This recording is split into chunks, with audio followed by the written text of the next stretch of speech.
Olá, você já deve ter ouvido aquela história que água conduz eletricidade, certo? Então, sinto te informar que ela é uma mentira. Não acredita? Vamos entender um pouco então sobre eletrodinâmica e o que define um condutor ou um isolante. Vamos lá?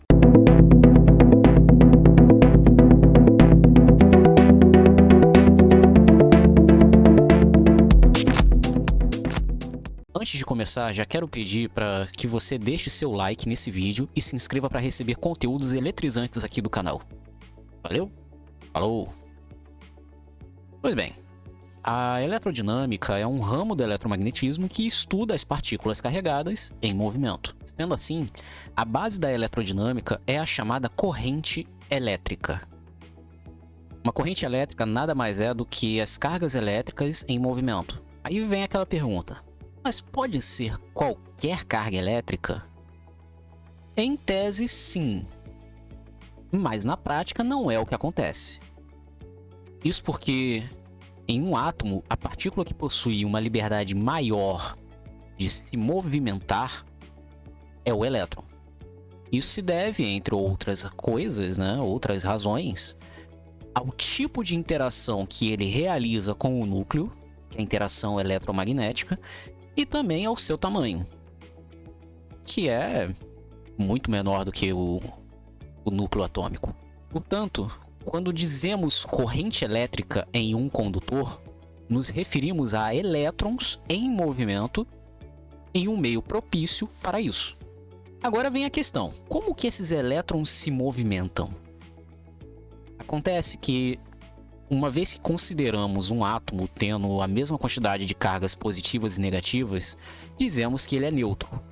Mas se retiramos ou adicionamos um elétron a esse átomo, ele ficará carregado positivamente ou negativamente, respectivamente, tá? Eu falei um pouco sobre essa questão dos átomos estarem carregados positivamente ou negativamente no meu vídeo explicando sobre os raios.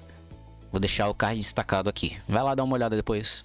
A questão é que, quando temos uma situação no qual o átomo fica desequilibrado, ele gera o que chamamos de potencial eletrostático não nulo. E quando em um espaço temos duas regiões que possuem diferentes potenciais, falamos que existe uma diferença de potencial. E por consequência, a geração de um campo elétrico. É por conta dessa diferença que os elétrons se movimentam. Um elétron sempre vai caminhar de um local de menor potencial para um de maior potencial. Mas de onde vêm esses elétrons? Aí é que tá. Quando falamos de corrente elétrica em um condutor, tais elétrons se encontram no próprio condutor, os chamados elétrons livres. No caso de um líquido ou de um gás, também podem ser os íons. Mas não se preocupe, você não vai tomar um choque se tocar em um condutor descarregado. Isso porque não há diferença de potencial que faça com que os elétrons se ordenem e se direcionem para você. Agora, se você toca num fio desencapado ligado a algum lugar, como uma tomada, por exemplo, isso faz com que você seja o ponto de maior potencial. Então, nesse caso, vai haver sim uma corrente elétrica que vai se direcionar exatamente para você, meu caro. Mas enfim, como eu dizia anteriormente, os elétrons livres vão se ordenar por conta do campo elétrico gerado pela diferença de potencial entre as extremidades do condutor, se movendo no sentido do campo elétrico e gerando a corrente. Acontece que um condutor funciona como uma rodovia, no qual os elétrons são os carros. Dependendo da situação, os carros terão maior ou menor dificuldade de locomoção. No caso de um condutor, ou de um isolante, de um material em si, é o que chamamos de resistência elétrica.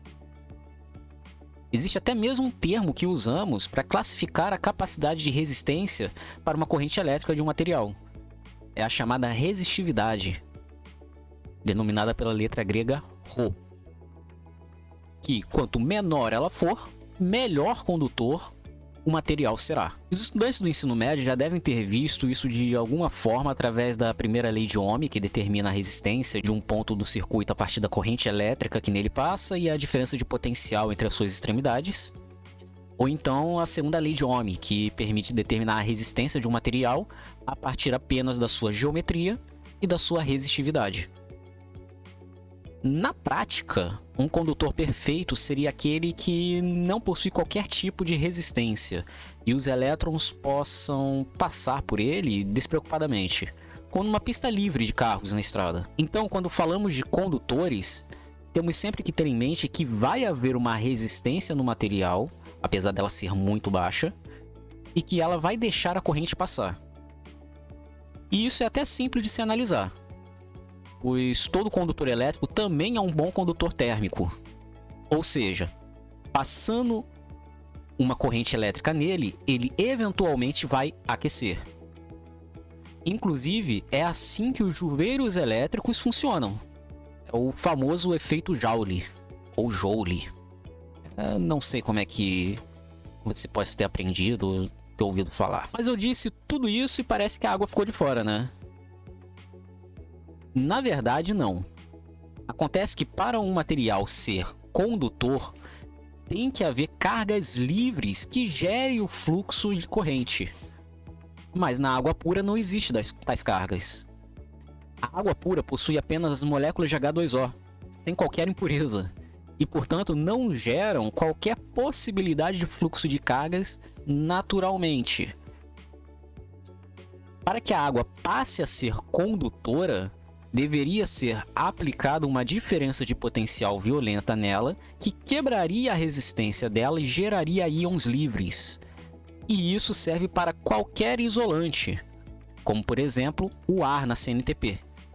Inclusive é por isso que os raios funcionam, tá? Mas então por que tomar um choque na água?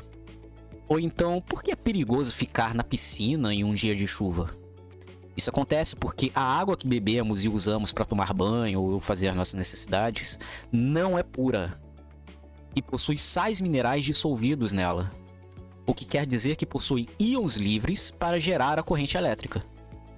Então, sim, a água não é condutora, mas como naturalmente não encontramos água deionizada, ou seja, sem impurezas, no nosso dia a dia, é melhor ficar longe de brincar na água perto de uma corrente elétrica ou quando tá chovendo, né? É melhor. E é isso. Agora que você assistiu esse vídeo, vai lá beber água porque mais vale uma pedra no caminho que duas nos rins, né? Se você gostou, lembra de deixar o like, compartilha com seus amigos, se inscreva no canal se não for inscrito e lembra de ativar o sininho para receber todas as notificações. Isso ajuda bastante. Tamo junto e até!